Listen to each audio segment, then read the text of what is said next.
다니엘 7장 15절에서 28절 말씀입니다.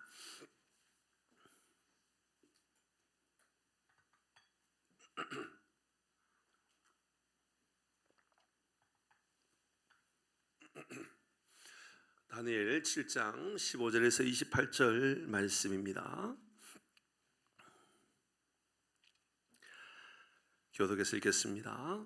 15절입니다. 나 다니엘이 중심에 근심하며 내 머릿속에 환상이 나를 번민하게 한지라 내가 그 곁에 모셔선 자들 중에 하나에게 나아가서 이 모든 일의 진상을 물으니 내가 그에게 말하여 그 일의 해석을 알려 그 내 큰 짐승은 세상에 일어날 내 왕이라 지극히 높으신 이의 성도들이 나를 얻으리니 그 누림이 영원하고 영원하고 영원하리라. 이에 내가 넷째 짐승에 관하여 확실히 알고자 하였으니 곧 그것은 모든 짐승과 달라서 심히 두렵더라. 그 이는 쇠요 그 발톱은 노시니 먹고 부서뜨리고 나머지는 발로 밟았으며 또 그것을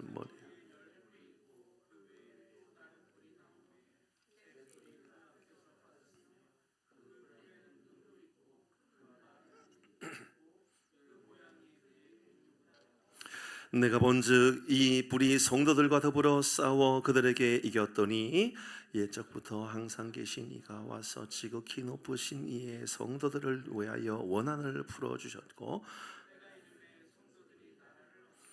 모신 자가 이처럼 이르되 넷째 짐승은 곧 땅의 넷째 나라인데 이는 다른 나라들과 달라서 온 천하를 삼키고 밟아 부서뜨릴 것이며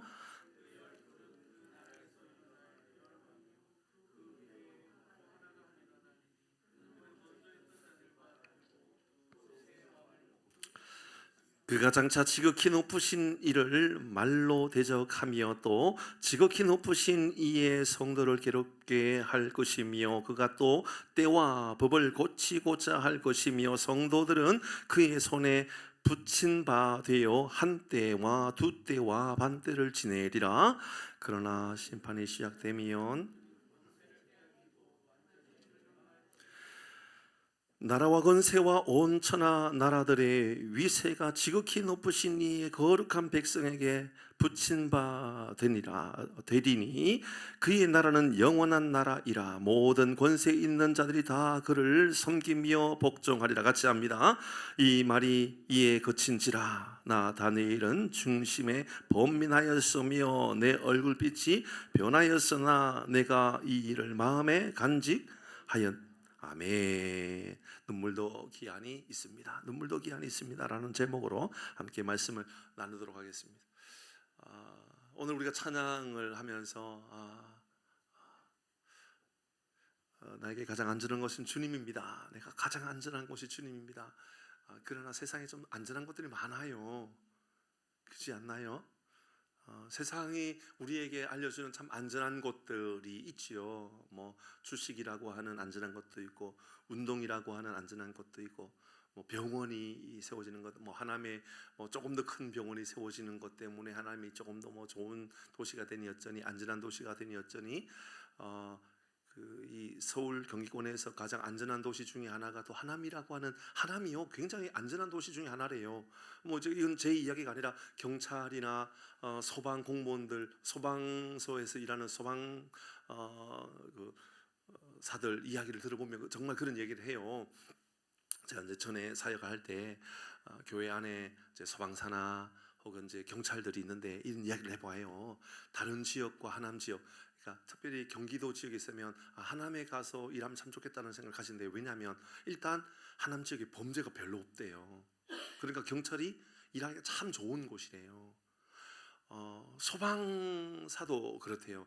여러분 강남이나 뭐 그 인근 지역 혹은 뭐 강북도 그럴 수 있겠지만 소방사들이요 이게 출동해야 될 일이요 우리가 생각하는 것보다 훨씬 다양한 방법으로 이제 출동을 해야 된대요. 예를 들어서 뭐 하수구에 고양이가 빠졌다, 빨리 구출해 달라, 뭐 이런 이야기가 굉장히 많대요. 그런데 하남에는 공무원들이요 교회로 막 전화를 와요. 공무원들이, 경찰 공무원이나 소방 공무원이 왜 전화 올까요?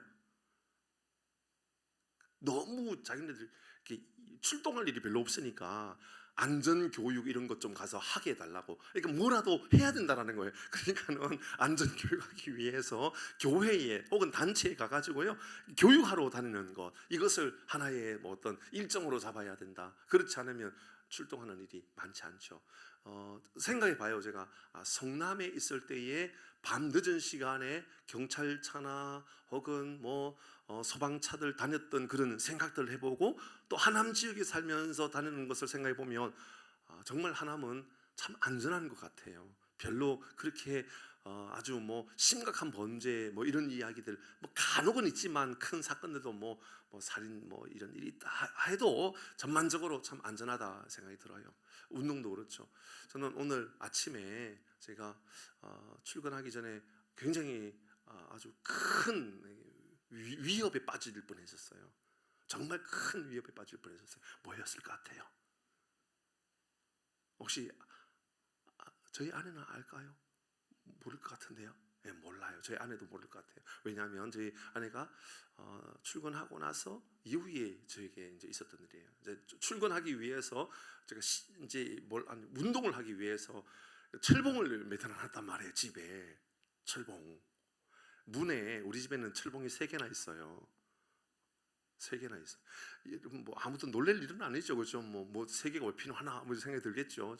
베란다에도 철봉이 있고요, 안방에도 철봉이 있고요, 또 다른 방에도 철봉이 또 있어요. 이렇게 문틀 철봉이 있죠. 제가 저희 아내한테 제발 반대로 하면 이게 떨어질 수 있으니까 반대로 하지 말아 달라고, 반대로 하지 말아 달라고 그렇게 부탁했는데, 그래서 그렇지는 않았을 거라고 그냥 생각해 보는 거예요. 그래서 그렇지는 않았을 거라고 생각하는 거예요.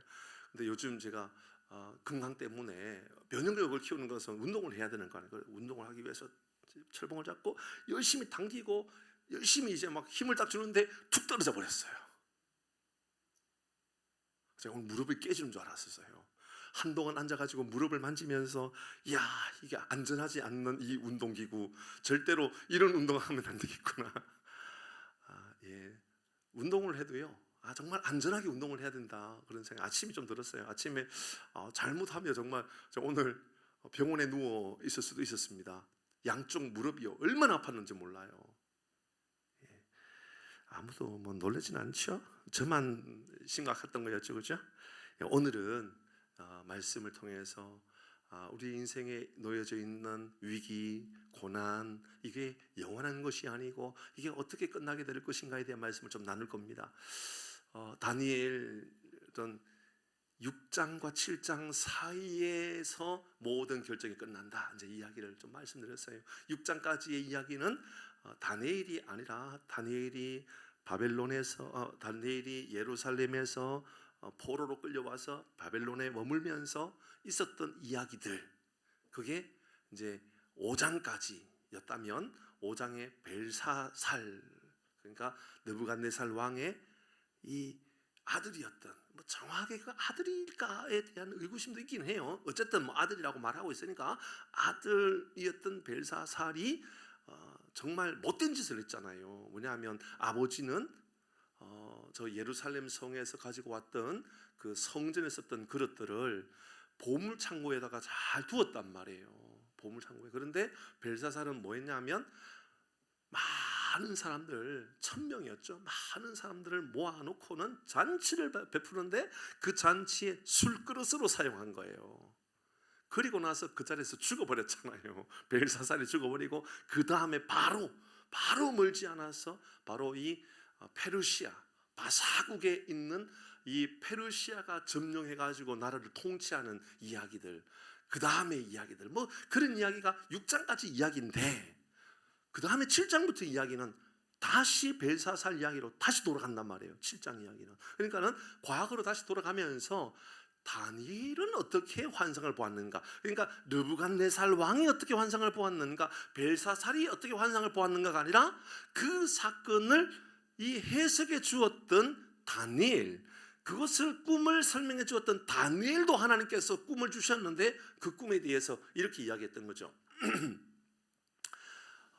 느부갓네살이 꿈꾸었던 것은 금신상이었잖아요. 큰 금신상, 머리는 금으로 되어 있고 팔은 은으로 되어 있고 뭐 이 허리, 몸 이런 것들은 쇠로 되어 있고 동으로 되어 있고, 이 다리는 그런 거 있잖아요. 그렇게 이야기하면서 그게 이제 나라에 대한 이야기다. 그렇게 우리가 해석했죠. 그렇게 해석해도 되고 해석하지 않아도 된다. 그 말씀드렸어요. 정통 신학, 그러니까 이제 복음주의적인 개혁 신학에서 볼 때는 그렇게 해석하는 것. 예를 들어서 머리는 잘 알고는 계시는 게 좋아요.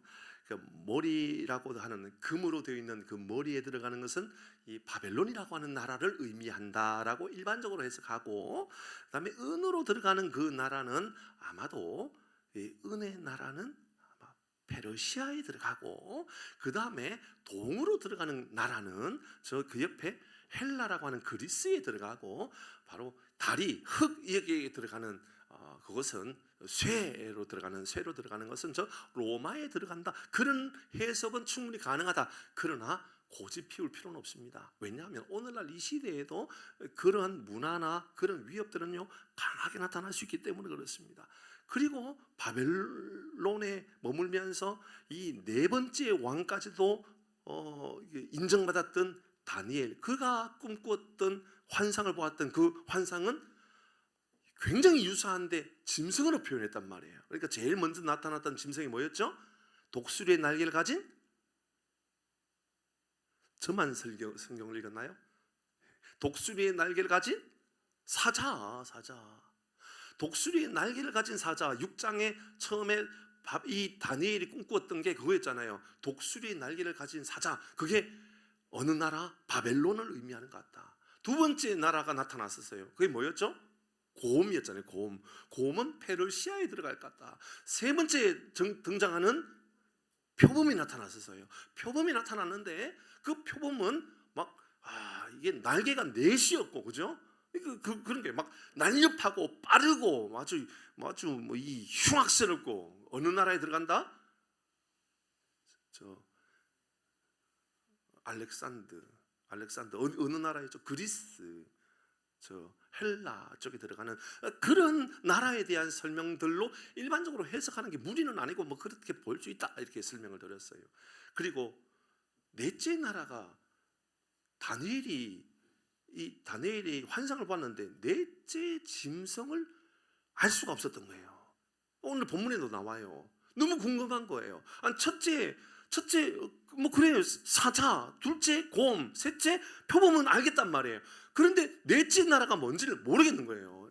넷째 나라가 그냥 너무 무서운 나라였던 거예요. 오늘 본문의 말씀을 보니까 이 나라는 이전에도 없었던 얼마나 강력한 나라인지 10명의 왕이 등장하고 전 세계를 지배했다.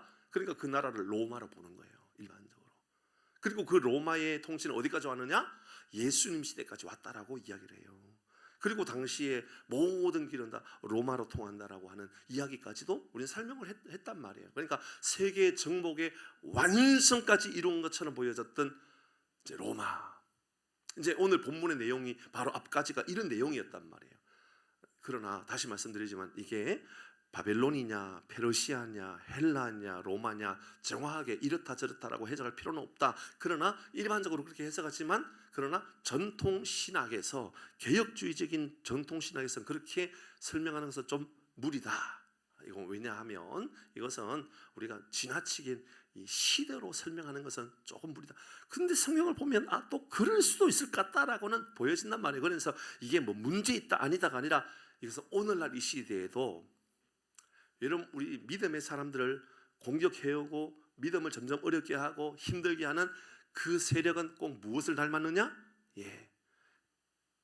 이 느부갓네살 왕이 볼 때에는 강력한 신상처럼 보여진 거예요. 근데 다니엘에게 하나님께서 보여주셨던 것은 뭘로 보여줬느냐면 짐승 같다. 그런데 그 짐승이 얼마나 흉악스러운지 끊임없이 믿음의 사람을 공격하고 어려움에 빠지게 한다.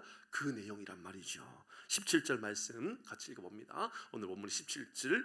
그래, 이 이야기가 이제 그래서 내 나라를 설명을 한다, 이렇게 보는 거죠.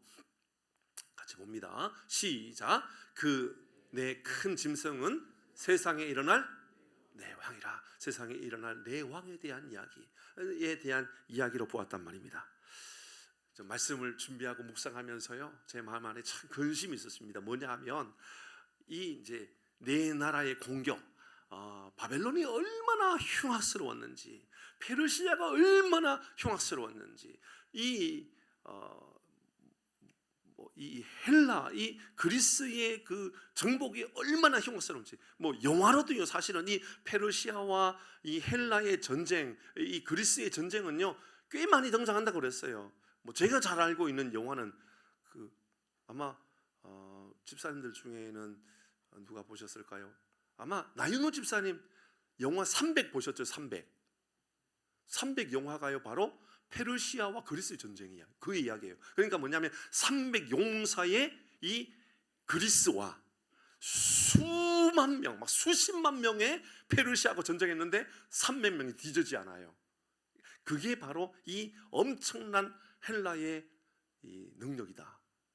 이 성령으로부터 답이 그게 바로 표범 같다. 날개를 넷이나 달고 있는 표범 같다. 이렇게 설명할 수 있죠. 그런데 그렇게 생각하니까 이게 그리스도인이 당할 고난에 생각하니까 너무 침울해지는 거예요. 제 마음 안에. 야, 이런 고난, 이 끊임없는 고난만 이어지게 되는 거 아니에요. 그러니까 바벨론의 공격, 페르시아의 공격, 헬라의 공격, 로마의 공격. 그러면 오늘 집에 갈 때쯤 되면 야, 우리는 절망 안에서 헤어나올 길이 없겠구나 이런 생각이 든 거예요. 그래서 제 성향, 제 감정의 성향하고는 너무 달라가지고 이걸 좀 뒤집어서 우리가 적용하는 게 더 좋겠다라는 생각이 들었습니다. 그래서 좀 뒤쪽에 있는 22절 말씀부터 먼저 보고요, 그리고 앞부분에 있는 이야기를 좀 다시 하는 게 더 좋겠다는 생각이 들었습니다. 22절 같이 읽습니다. 시작. 옛적부터 항상 계신 이가 와서 지극히 높으신 이의 성도들을 위하여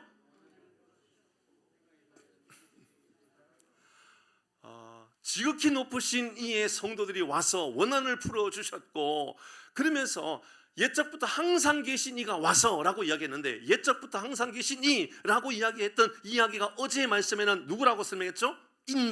인자라고. 예수님께서 인자가 온 것은 섬기러 왔다. 그러니까 예수님께서 내가 인자였다라고 했는데 이 다니엘 7장에서 바로 인자라고 하는 이야기가 나온단 말이에요. 그러면서 예수님께서 이미 그 당시에 하나님의 나라에 대한 예언을 하고 있는데, 그분이 오시면, 그러니까 22절은 어떤 말씀이냐면 그분이 오시면, 그분이 우리에게 오셨을 때에 우리의 원한을 풀어주시고 때가 되면 성도들이 그 나라를 얻게 된다, 하나님의 나라를 영원히 얻게 된다라는 말씀을 주셨던 것이죠. 사랑하는 교회 여러분, 결국 이 말씀의 모든 전반적인 내용이 다 그러하지만, 여러분 특별히 다니엘 말씀을 볼 때는요 어떤 마음을 가지고 읽어야 되느냐면, 야, 왜 이렇게 항상 전쟁하는 이야기, 다투는 이야기, 죽음에 대한 이야기, 고난에 대한 이야기, 사자굴에 던지는 이야기만 계속해서 등장하느냐, 그걸 묵상하면 안 돼요.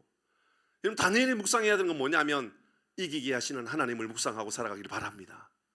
반드시 하나님은 성도를 이기게 하신다. 그래서 옛적부터 항상 계신 이가 지극히 높으신 이의 성도들을 위하여, 우리를 위하여, 하나님의 사람들 우리를 위하여 원한을 풀어주셨고, 사랑하는 교회 여러분 가운데 우리 마음 안에 있는 모든 원한들이 오늘 이 밤에 사라지는 밤이 되기를 바랍니다. 원한이 없기 때문에 아멘 안 하시는 분들 계실지도 모르죠. 여러분 어떤가요? 저는 오늘 이 밤에 우리 안에 있는 원한, 근데 이 원한, 그 안에는 때로는 원망도 담겨져 있지 않을까요? 그 안에는요 불평도 담겨져 있지 않을까요? 그 안에는 우리 안에 있는 상한 감정도 들어있지 않을까요? 오늘 이 밤에 우리 주님께서 이 약속하고 있는 것 같아요. 이런 다니엘서를 묵상하면서 우리에게 저는 특별히 오늘 이 밤에 하나님께서 우리에게 주시는 제일 먼저 중요한 것은, 그래요, 우리 먼저 이 말씀을 마음에 먼저 새기십시다. 왜 이런 사건들, 왜 이런 공격들, 왜 바벨론이 공격하느냐, 왜 페르시아에 공격하느냐, 왜 이런 두려움이 나타나느냐, 이 근본 원인은 이스라엘 백성들이 저 예루살렘에서 포로로 끌려오게 됐던 배경이었죠. 그들이 교만했기 때문에, 그들이 하나님을 버렸기 때문에, 하나님을 섬기지 못했기 때문에, 하나님을 온전히 바라보지 못했기 때문에 교만했던 그들이 포로로 끌려서 이까지 왔단 말이에요. 그렇지만 우리는 알고 있잖아요. 그래도 하나님, 아무리 그래도 그곳에서 그냥 편안하게 지내고 그곳에서 그래도 그들이 회개하고 돌아서게 해주시지요 라는 마음이 들 수 있을 것 같습니다. 근데 그러면 그럴수록 저는 오늘 본문의 말씀을 더 깊이 이렇게 생각하게 되는 거예요. 우리의 죄악의 깊이를 깨닫게 되면 하나님께서 말씀해 주셨던 것처럼, 바울이 이야기했던 것처럼 죄가 깊으면 깊을수록 은혜가 얼마나 큰지를 알게 되는 거구나라는 생각이 들더라는 거죠. 사랑하는 교회 여러분, 질병이 깊으면 깊을수록 하나님의 고치심도 기적이 임하는 은혜가 되기를 바랍니다. 하나님이 나를 고쳐주셨구나, 하나님께서 나를 위로해 주셨구나, 그 위대한 고백 안에 있는 거죠. 관계가 잘 해결되지 않습니까? 그러면 하나님께 은혜를 구하십시오. 그래서 오늘 본문의 말씀처럼 원한을 풀어주셨고, 그 성도들을 위하여 성도에게 약속해 주셨던 하나님의 나라를 우리에게 보장해 주셨구나. 어쩌면 지금 성도의 삶이, 우리의 삶이 매우 고난이 많고 슬프고 참 힘든 삶에 있는 이들도 있을 것 같습니다. 그런데요, 여러분 부탁드립니다. 지나치게 그거 묵상하지 마세요. 아픈 사람들도요, 아픈 거 자꾸 묵상하지 마세요. 저에게도 그런 이야기를 해요. 제가 치료하고 병원에 작년에 치료하고 나서 저에게 생겼던 건 가장 안 좋은 건 하나 있다 그러면요, 굉장히 예민해지더라고요. 사람이 예민해져요. 그래서요, 조금 근심될 만한 좀 중요한 것들 생기면요, 잠을 못 자요.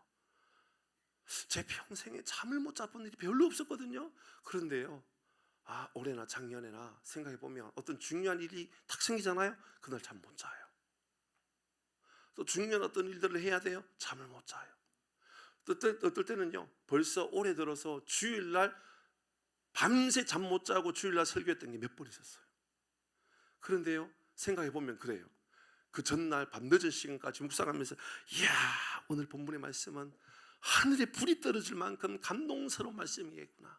하나님께서 오늘 이 말씀, 내일 이 말씀 너무너무 우리의 마음을 녹여주시겠구나. 그런 마음을 가지고 제가 기도하거든요. 그러면 그날 잠을 못 자요. 왜냐하면 밤새 머릿속에서요, 그 말씀만 생각하고 있는 거예요. 그래서 오늘 이 밤에 하나님께서 저의 이 쓸데없는 예민함도 좀 치료해 주실 수 있기를 바랍니다. 좀 그랬으면 좋겠어요. 저 안에, 여러분 안에도 그랬으면 좋겠습니다. 여러분 마음 안에 있는 쓸데없는 감정, 쓸데없는 원망, 쓸데없는 불평, 하나님께 맡겨 놓으면 오늘 성경은 우리에게 반드시 이기게 하시겠다, 반드시 승리하게끔 하시겠다라는 것 아닙니까? 여러분, 우리는 종종 십자가를 묵상하지요. 근데 십자가를 묵상하는 근본 목적을 생각해 보십시다. 십자가를 묵상하는 이유는 고난을 묵상하기 위함일까요? 부활을 묵상하기 위함일까요? 어려울까요, 이게? 다시요. 우리가 십자가를 묵상하는 이유는 십자가의 결과를 생각해 보는 거죠. 십자가를 묵상하는 것은 고난을 묵상하기 위함입니까? 아니면 십자가로 말미암는 우리에게 임하게 되는 부활을 묵상하기 위함일까요? 부활이 훨씬 더 크겠지요. 여러분, 근데요, 늘 십자가를 생각하면서 고난 그러면요, 삶이 우울해질 수 있단 말입니다. 그렇다고 고난을 전혀 무시하자, 그 얘기가 아니에요. 여러분, 우리의 삶에 묵상해야 되는 것은 고난이 아니라 이김이라는 거죠. 승리라는 거죠. 부활이라는 거죠. 이건 몸도 마찬가지인 거예요. 여러분, 조금 아프면 아픔을 묵상하지 말래요. 계속해서 암이든 뭐든 마찬가지예요. 어떤 질병을 걸리면 질병만 묵상하고 살아간다. 안 되는 것만 묵상하고 살아간다는 거예요. 그러니까 늘 안 된다는 거예요. 뭘 묵상하냐면 하나님이 계신다. 조금 전에 우리 찬양하면서 내 영혼 주 안에 있으니까 안전하다면서요. 그렇게 안전하다 그랬는데 왜 안전한 주님의 품을 묵상하지 않고 안 되는 것, 힘들고 어려운 것, 그래서 입술에서 늘 불평하고 늘 원망하는 것만 묵상하고 살아가느냐, 그 말이지요. 사랑하는 교회 여러분, 다니엘을 통하여 우리에게 주시고자 하는 가장 중요한 메시지는 하나님은 반드시 승리하신다. 하나님은 반드시 우리에게 승리를 보장하신다. 하나님은 반드시 우리에게 영원한 나라, 저 멸망할 나라가 아니라 아무리 강력한 나라, 그게 바벨론이든 페르시아든 저 헬라든 저 로마든 전 세계를 통치하는 왕이 10명이나 세워지는, 어쩌면 그 왕의 10명은 우리가 알고 있는 저 헤롯과 같이 그 지방을 통총으로 섬기고 있는 그런 왕들처럼 여겨지지 않아요? 그러니까 그런 왕들이 10명이나 세워지는 나라가 있다 할지라도 말입니다. 10개의 나라를 다 다스리는 나라가 등장한다 할지라도 말이죠. 그 나라가 영원한 나라가 아니라 그 나라는 결국은 무너질 나라요, 영원한 나라, 하나님의 나라가 반드시 이기는 나라, 승리하는 나라인 줄 믿으시기를 바랍니다. 아멘. 26절 말씀을 보도록 하십시다. 26절은 이렇게 우리에게 알려줍니다. 26절 시작.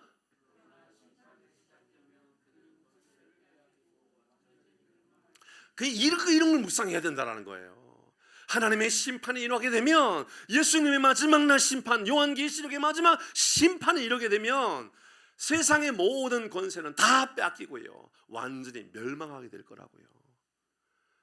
멸망하게 되고요. 그것을 끝나지 않지요. 27절 시작. 나라와 권세와 온천한 나라들의 위세가 지극히 높으신 이의 거룩한 백성에게 붙임 바 되리니 그의 나라는 영원한 나라이라. 모든 권세에 있는 자들이 다 그를 섬기며. 할렐루야. 아멘. 저는 우리의 삶에 이런 것들이 강조되어지는 삶이 되었으면 좋겠어요. 하나님의 다스리심이 강조되어지는 삶을 살아가는 것, 하나님의 이기심을 강조하는 삶을 살아가는 것, 하나님의 도우심을 강조하는 삶을 살아가는 것, 하나님의 붙드심을 강조하는 삶을 살아가는 것. 사랑하는 교회 여러분, 시험을 묵상하지 마시고, 시험은 잠깐이면 이기고 사라질 것이며 하나님께서 우리를 반드시 이기고 반드시 승리로 이끌어 주실 것이다, 이런 믿음의 확신의 고백을 우리 모두가 가지기를 바랍니다. 시편 37편 24절입니다. 같이 읽습니다. 시편 37편 24절 시작.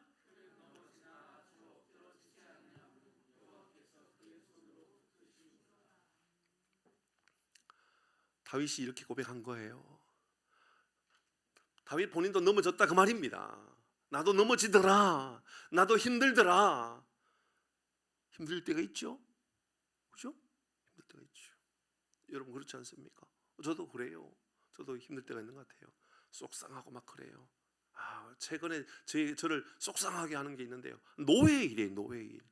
내가 하고 싶은 것도 아니고요, 제가 하기 싫어가지고요, 뭐 이야기도 하고요. 그래서요, 제가 사실 또 어떤 분에게 내년에는 저 노예 임은 좀 빼주시면 좋겠다라고 같이 이야기했어요. 벌써 너무 힘든 거예요. 제가 너무 힘든 건, 이게 일이 많아서 힘든 게 아니라 뭐냐 하면 중복 이렇게 일을 해야 될 때가 있는 거예요. 뭐냐 하면 제가 다이렉트로 일을 하면 편하거든요. 그런데 이걸 저는 부서기거든요. 그러니까 서기가 좀 일이 좀 힘들어요. 몸이 좀 안 좋아가지고 힘들어요. 예를 들어서 지난번에 오셨던 우리 전만수 목사님이 서기란 말이에요. 그러니까 제가 부석인데, 서기 아시잖아요. 서기 목사님 양쪽 팔이 없잖아요. 팔이 없는데 서기예요. 그 서기는 그냥 서 있는 게 서기가 아니거든요. 서기는 뭘까요? 기록하는 사람이 서기란 말이에요. 기록이 아니라, 기록하려고 하면 뭐가 있어야 돼요? 근데 그분은 양손이 없단 말이에요. 그러니까 제가 다 얻어쳐가지고 노회장한테 직접 보내야 되는 게 아니라 서기한테 다 제가면서 서기 목사님한테, 서기 목사님 이거 노회장님에게 빨리 보내세요, 이거 누구에게 보내세요. 제가 2중 3중고로 일을 하게 되는 거예요. 이게 나중에 어떤 일이 생기냐니까, 이런 일이 생긴 거예요. 제가 누구에게 보냈단 말이에요. 그러니까 제가 서기 목사님한테 보냈어요. 그럼 서기 목사님이 그대로 전달만 잘해주면 되는데, 이걸 저는 A로 보냈는데 A-로 보내버린 거예요. 그러니까 노 회장님이 저에게 다시 연락 와가지고, 목사님 이게 왜 이런 걸까요? 라고 또 물어요. 그러면 저는 그렇게 말한 일이 없는데요, 왜 그게 그렇게 갔을까요? 이게 자꾸 복잡해지는 거예요.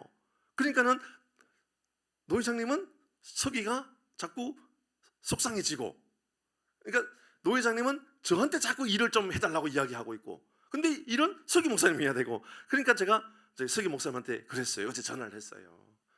저의 MBTI는 ESFP입니다. 저는 어떤 사람과도 다 소통이 이루어질 수 있는 성향을 가지고 있습니다. 그래서 이런 불편함을 가지고 일할 수 없다, 바로 전만수 목사님, 서기 목사님께 전화드려서 목사님 힘드시죠?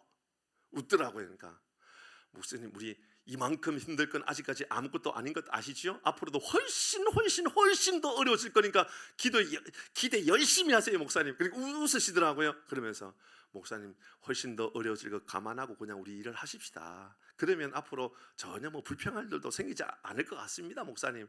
그러니까 바로 목사님 고맙다고. 사실은 그 전박수 목사님 60대 중반이란 말이에요. 저에게서는 이제 삼촌뻘 되는 분 아니에요. 저한테 제가 조카뻘 될 거 아니에요. 그렇지만 그 안 될 것만 생각하고 있는 것이 아니라 잘 될 것, 앞으로 이루어질 것에 대한 생각을 가지고 목사님께 말씀드리고, 그러니까 이 목사님이 노회자님에게 미안하다, 내가 늦어서 그렇다, 내가 잘 몰라서 그러니까 용서해달라, 이해해달라 이야기한 거예요. 바로 풀려진 거예요. 바로 풀려지고 오늘 이제 그런 이야기 했어요. 모두가 우리 노회가 만들어지고는 최고의 좋은 팀으로 만들어서 한번 일해 보십시다. 그래요. 저희 마음 안에는, 우리 마음 안에는 이런 마음을 가졌으면 좋겠어요. 고난이 없다라고, 넘어질 일이 없다라고 생각하지 마십시다라는 거예요. 여러분, 우리의 삶에 힘들 일이 없을 것이다. 앞으로 내 인생에는 엎드러질 일이 없을 것이다. 넘어질 일이 없을 것이다. 그렇게 생각하지 마세요. 아니에요. 그렇지 않아요. 여러분이나 저나 평생 아플 일이 생길 거고요, 마음 아플 일이 생길 거고요, 힘들 일도 생길 겁니다. 그런데 말이죠, 그것은 우리 인생의 결과가 아니라는 것을 믿음으로 고백하고 살아가기 바랍니다. 하나님이 우리를 붙들어 주시고 하나님께서 우리에게 가장 좋은 길로 인도해 주셔서 가장 멋진 작품을 만들어 주실 것이다라고는 믿음의 확신을 가지고 살아가는 것, 그게 바로 우리의 삶이 되기를 바랍니다. 천국 소가망, 저는 이것이 바로 이김에 대한 소망이라는 생각이 들었습니다. 우리가 강조해야 되고 우리가 더 고백하고 살아가야 되는 것, 우리가 반드시 넉넉하게 이기게 되는 삶이 우리에게 약속되어져 있다, 이렇게 생각하고 살아가야 된다, 그 말입니다. 로마서 8장 37절 같이 읽어봅니다. 시작. 그러나 이 모든 일에 우리를 사랑하시는 이로 말미암아 우리가 넉넉히 이기는 우리의 삶이 되기를 바랍니다. 아멘. 그 나라, 우리가 영원히 승리하게 되는 영원한 나라, 그 나라 어떤 나라입니까? 18절 같이 읽어봅니다. 18절 시작. 지극히 높으신 이의 성도들이 나라를 얻으리니 그 누림이, 성경을 읽으면서 영원하고 영원하고 영원하리라라고 하는 이 단어를, 이런 문장을 썼던 다른 성경을 보신 일이 있었나요? 없었죠. 여러분, 요한복음에만 나타나는 아주 독특한 문어체가 있었죠. 어체가 있었어요. 뭐였죠? 진실로 두 번 말하는 거. 다른 어디의 성경에도 없어요. 근데 요한만 진실로 뭐냐면 예수님에 대하여, 복음에 대하여 너무 강조하고 싶은 거예요. 그러니까는 진실로를 계속해서 반복해서 이야기하고 또 이야기했던 요한처럼, 다니엘은 아주 묘한 표현, 하나님의 나라를 어떤 나라라고 이야기하고 있느냐 하면, 성경은 우리에게 영원하고 영원하리라, 하나님의 나라가. 여러분, 우리의 이김은 영원하고 영원한 나라가 되는 줄 믿으시기를 바랍니다. 하나님의 나라는요, 세상의 나라는 지나갈 나라지만 하나님의 나라는 영원하고 영원한 나라입니다. 세상의 권력은요, 세상의 영광은요, 영원한 영광이 아닙니다. 지나갈 영광이고요, 지나갈 권세입니다. 세상의 악은요, 이기는 것처럼 보이지만 아닙니다. 잠시면 다 없어지고 사라지는 영광이고, 세상의 모든 죄악들은 결국은 다 없어지게 되고 말 겁니다. 사랑하는 교회 여러분을 낙심하게 하는 것이 무엇인지를 돌아보아야 됩니다. 여러분, 그것은 혹시나 우리를 낙심하게 하는 그것은 어쩌면 우리 안에 지나갈 것들, 혹시 잠시 잠깐이면 없어질 것들, 그거 붙잡고 낙심하고 있다면 오늘 이 밤에 저는 회개해야 된다는 생각이 들었어요. 뭐냐면 우리가 붙잡아야 되는 것은 영원하고 영원한 것을 붙잡아야 되는데, 영원하지 않는 것, 사라지는 것. 그런데 다니엘뿐만 아니라 여러분, 느부갓네살이라든지 여러분 다른 고레스 왕이라든지 모든 왕들은 그들이 생각할 때 그 나라는 영원한 나라라고 생각하지 않았을까요? 바벨론은 영원할 것이라고, 페르시아는 영원할 것이라고, 헬라는 영원할 것이라고, 여러분 로마는 영원할 것이라고 생각했었겠지요. 그러나 영원한 나라는 사라지는 겁니다. 세상의 모든 나라는 사라지는 겁니다. 전도서 3장 11절 말씀에 보니까 하나님이 모든 것을 지으심에 때를 따라 아름답게 하셨고요, 또 사람에게는 영혼을 삼는 마음을 주셨다. 그렇습니다. 영혼이라는 게 존재하고요, 존재하는 그 영원한 것을 바라보고 살아가는 마음을 하나님이 우리에게 주셨고요. 그것을 사모하고 살아가는 마음을 우리에게 주신 것입니다. 히브리서 12장 28절의 말씀 같이 합니다. 시작. 그러므로 우리가 흔들리지 않는 나라를 받았은즉 은혜를 받자. 이로 말미암아 경건함과 두려움으로 하나님을 기쁘시게 섬길지라. 우리가 기쁘시게 하나님을 섬기고 예배하고 살아갈 때 우리에게 임하게 되는 가장 큰 복, 흔들리지 않는 나라, 영원한 나라, 영원하고 영원한 나라가 우리에게 임하는 복을 누리기를 바랍니다. 요한 1서 2장 17절 시작. 이 세상도 그 정력도 지나가되 오직 하나님의 뜻을 행하는 자는 영원히. 그렇습니다. 성경 우리에게 영원한 것들이 있다. 하나님께서 영원히 인정해 주는 것들이 있고요, 우리가 영원히 머무는 것들이 있다라는 거죠. 영원하지 않는 것들 때문에 시험 들지 마시고, 우리가 가져야 되는 시험은요, 영원한 것들에 대하여 무지하고 영원한 것들을 바라보지 못하는 것에 대한 그런 마음에 억울함을 가지거나 두려운 마음을 가져야 되는 것이죠. 그래서 세 번째 우리가 묵상해야 되는 것은요, 고난이 있지만 연약함이 있지만 인내하고 나아가야 할 이유가 바로 여기 있다는 것을 알려줍니다. 25절 같이 읽습니다. 25절 시작.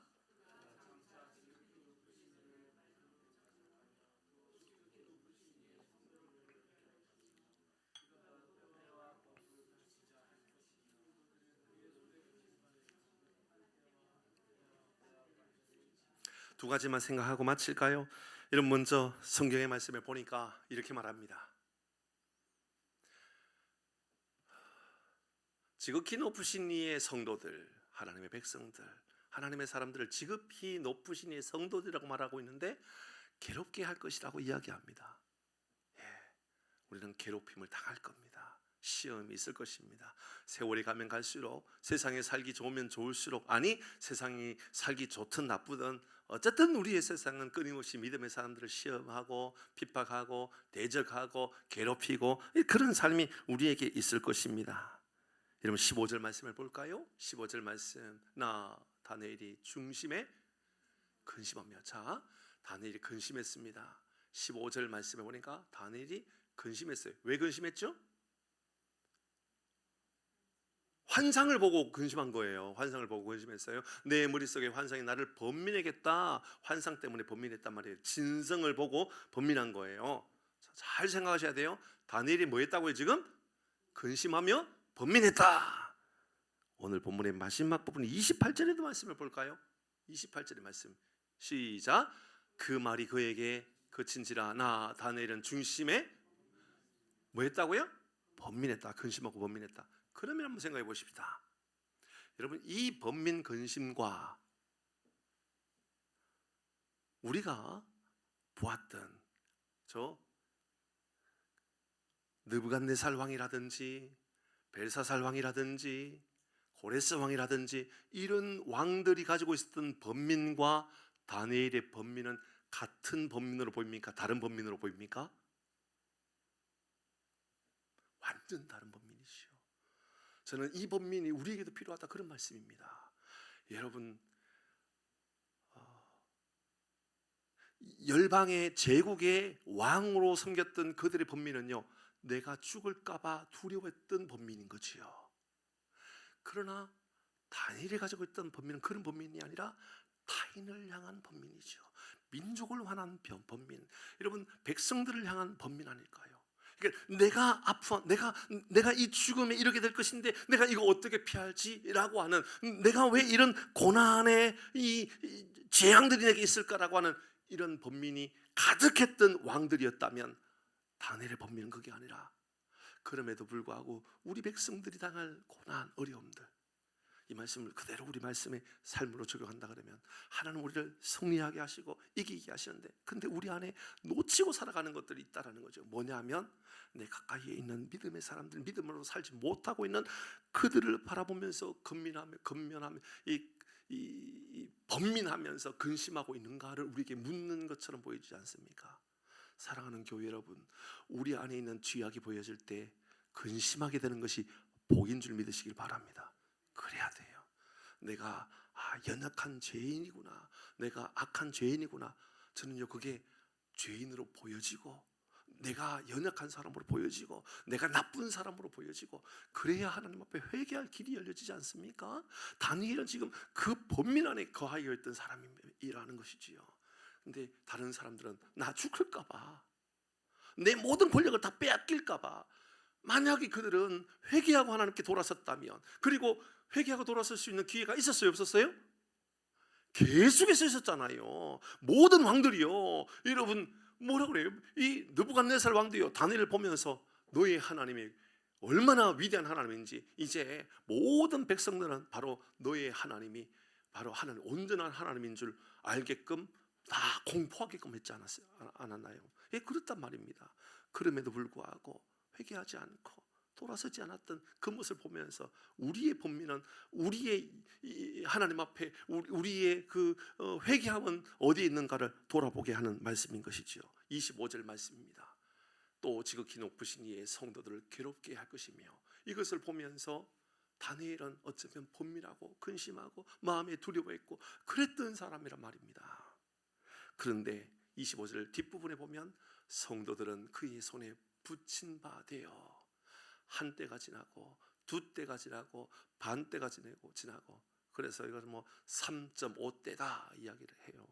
뭐이 요한계시록에서는 뭐 7자를 계속해서 반복해서 이야기하고 있다면, 이 다니엘은 한 때, 두 때, 반 때, 그래서 3.5때가 지나고 나면 이제 온전히 하나님의 나라가 이루어지게 될 것이다, 이렇게 설명을 하게 되는데요. 사랑하는 교회 여러분, 유럽의 나라가 그랬고요, 우리나라도 그럴 수 있고요. 잘 돌아봐야 됩니다. 우리는 어느 손에 붙잡힌 바 되어 있는가? 여러분, 성도들은 그의 손에 붙잡힌 바 되어, 그리고 3.5때가 되면 이제 하나님께서 온전한 통치의 나라가 될 것이다, 우리에게도 이제 적용을 해야지요. 나는 어디에 붙잡힌 바 되어 마지막 날을 기다리고 있는가?